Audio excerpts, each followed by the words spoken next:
adding a customer. So we're gonna, anywhere up here you can click, find a contact, search for them first. You do not know if they are in the system already, and if you try to put them in and they're already in the system, you're going to create a lot of work for somebody else. Search for them very first. Try maybe first initial, and then just enough that's unique to make sure that you get to at least a short list, if not just that person. And then go ahead and select. Now, if they're not there, great. So then we would go to Add New Contact, click Add More Info, and then hand them the iPad. Okay? So just let them put it in. You're going to get better data if you allow them to do that. Also, what that does is, if you, especially if you have a big table, you're talking to multiple people, here you go. Please fill out down to zip code. And I promise you, almost every time they're going to go, what's source code? Just say, don't worry about it, it's internal.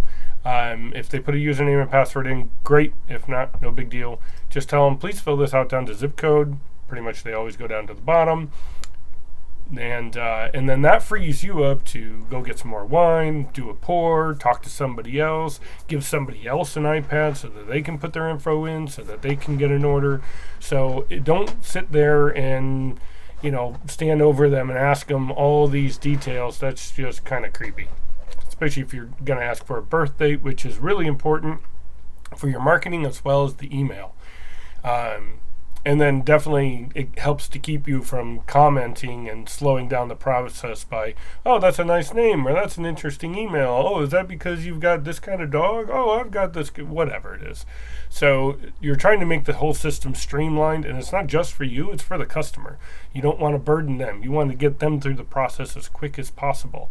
We're not trying to churn and burn. We're just trying to give them a good experience, and you don't need to make this any longer than it has to be. So first, look somebody up. You should do this in the beginning anyways, and just double check to see if they're in the system, especially if there's a reservation.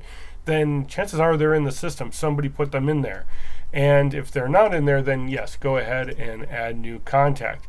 Because what's going to happen is you go, okay, here's add new contact, additional order info, so this all opens. And then please fill all this up down to zip code. And they do that, and then you go hit add. If this email is already in the system, then it's going to tell you it's already in use. And now you're going to be creating a secondary profile. So now you've just created 5 to 10 minutes worth of work for somebody else on the back end because you didn't take 5 seconds to look for their name ahead of time.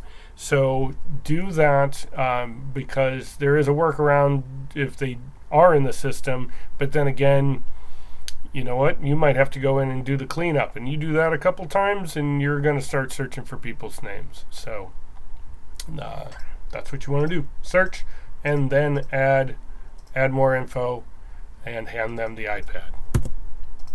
All right.